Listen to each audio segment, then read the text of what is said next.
Hey everybody, Liesl here. I am going to be doing a breakdown using my 10 plot points, universal plot points, of the 1999 film The Mummy. The Mummy was always one of my very favorites from the first time I saw it. It was just fun. It was just pure escapism, and I loved it. And I still watch it from time to time, not super often, but it's still one of my favorite stories, right? So let's just get right into it and show you how the 10 plot points play out here. So first we have the world before. Remember that the world before is the baseline at the start of the story, right? So we have 1926 Cairo, Evelyn shelving books in a dusty museum, yearning to prove herself as a real scholar. Rick rots in a desert prison, a rootless Legion veteran, and life is humdrum or hopeless but stable. The city of the dead is only a legend. So this is where we're starting, right? Baseline of the story before all the adventure and call to action kicks off, right? Then we have the intro of conflict. Jonathan steals a puzzle box or key and map to Hamunaptra. This new information excites Evelyn, but doesn't yet upend anyone's life. So once again, the intro is usually where they learn something, they get information, the concept of what the conflict is going to be comes into their world, but they're not really taking action on it yet. Then we have the call to adventure. This is the thing that actually does kick them into the adventure. It does cause them to take action, and very often it completely upends their world.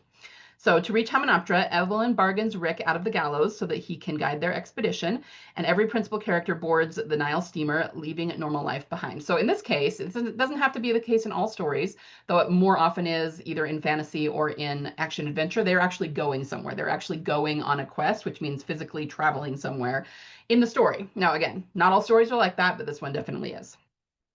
So in the early story escalation, remember that they're very much being reactive. Things are happening and they tend to run, hide, jump, gasp a lot.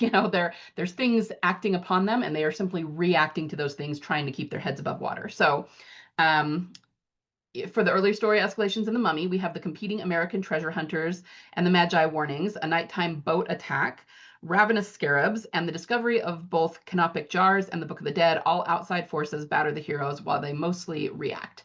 So, I mean, I always say that there are multiple escalations. All of these are different plots, or sorry, different events that happened in the plot. Um, and you're not going to have just one escalation probably. So this is a good example of that. If I were to pick one, so when I'm having when I'm teaching authors to plan out their stories, use these 10 plot points as a skeleton for their story. I always say pick the one that most closely adheres to the rules of the early story escalation, or that in the biggest way is going to turn the story. So for this one in The Mummy, I would say it's probably the boat attack. Okay, this is like the first time that everything's going well. They're on the boat, they're just ho-humming along, and things are going pretty well. And then they get attacked and they have no idea where this is coming from. They don't know who these people are, and they're very much reacting. They're fighting, they're jumping off a boat, trying to stay alive, right? And very much they are just reacting. And they jump in the river, so maybe literally trying to keep their heads above water, as it were. And this really is quite the wrinkle in their plan and in their journey toward Hamunaptra. So I would say that's probably the biggest escalation and the one that I would go with if I was only picking one, but all of these things that I've listed here do count as story escalations. All right, then we have the turning point. Remember, the turning point is where they stop being reactive. They decide they've had enough of that and they want to be proactive in achieving their story goals.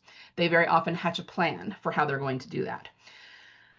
So Evelyn reads an incantation aloud, accidentally resurrecting Imhotep. From this moment, the team shifts from treasure seekers to proactive monster stoppers.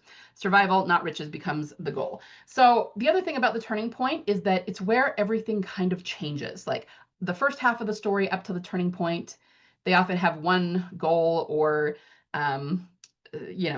the way that things are happening in the story are happening a certain way. Then when you hit the turning point, everything changes. Sometimes their goal changes. Sometimes it's just, okay, first we were doing this, now we're doing that.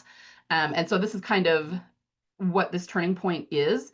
It changes their goals, but also up to this point, they were heading toward Hamunaptra, but Imhotep was not out and kicking, right? He was still very much trapped in his sarcophagus. But when she reads, that resurrects him. And so now for the rest of the story, they are actually doing battle with an undead supernatural creature from ancient Egypt, which the first half of the story, that was not the case. So you can see why that's going to end up being the turning point.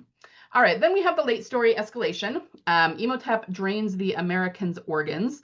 unleashes biblical plagues on Cairo, hypnotizes mobs, and kidnaps Evelyn for his ritual.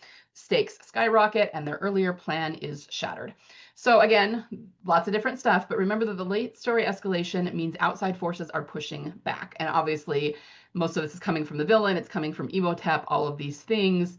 I would say the biggest one here is probably Evelyn getting kidnapped because, you know, because she means something emotionally to Rick. That's going to be the biggest deal for him. Of course, it's very tragic that a lot of the Americans archaeologist gets killed, but at the same time, they were always side characters and they were not always terribly likable. So basically, we don't care about them, and that's mostly because Rick doesn't really care about them.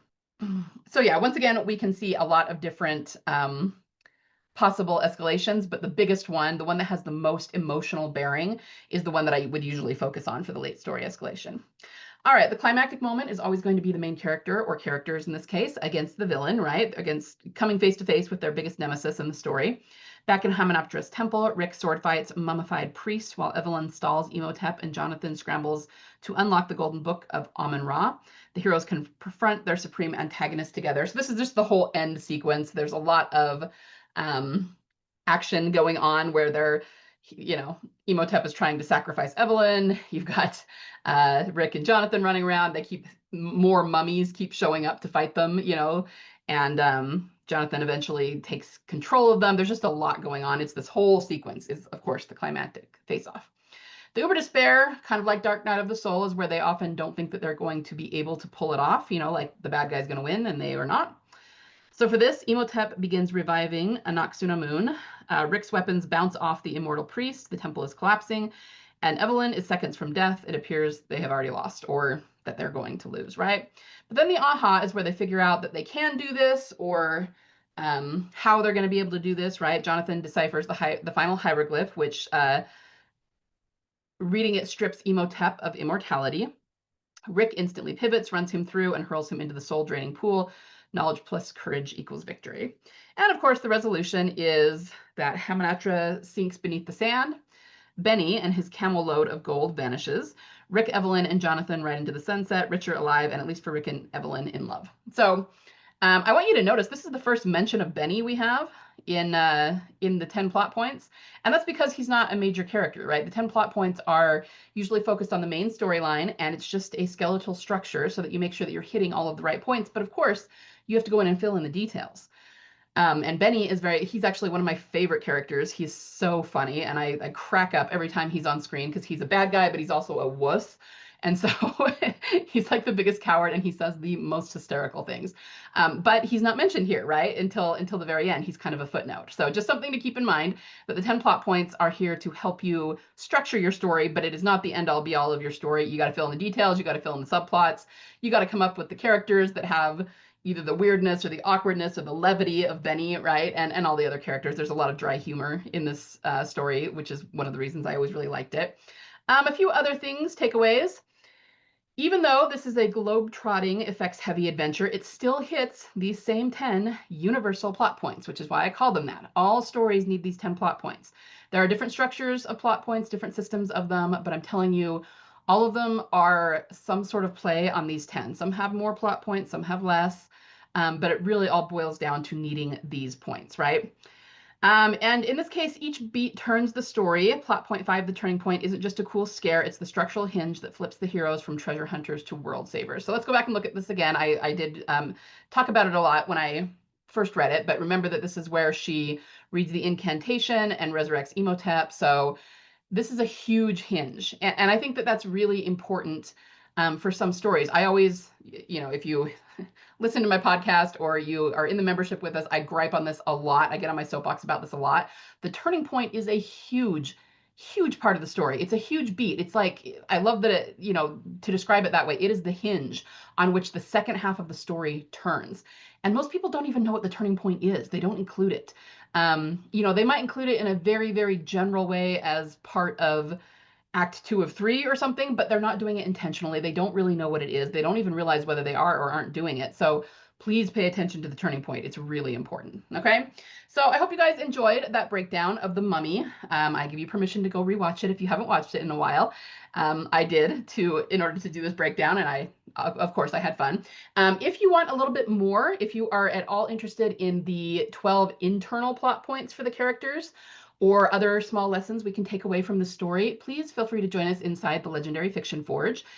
In this case, I actually did the 10 plot points internally for Rick, Evelyn, and Emotep because they are all there. And I think that's part of what makes the story so great, is that the internal characterization is there very strongly for all of the main characters. And that's not always the case in action adventure movies, but they make the best action adventure movies or stories of any kind because it's there. So if you want to learn what that is, I will include that in this month's lesson inside the Forge. The link to sign up is in the show notes. Inside the Forge, you also get 2 Q&As with me every month where you can ask me anything to help you with your writing. We also have other authors in there you can bounce ideas off of, and I've got some more free training on pacing and that sort of thing. So feel free to join us anytime you would like. We would love to have you and to hear what wonderful genius stories you are currently working on in your writing. All right, you guys, we will see you in the next deconstruction. Have a wonderful day.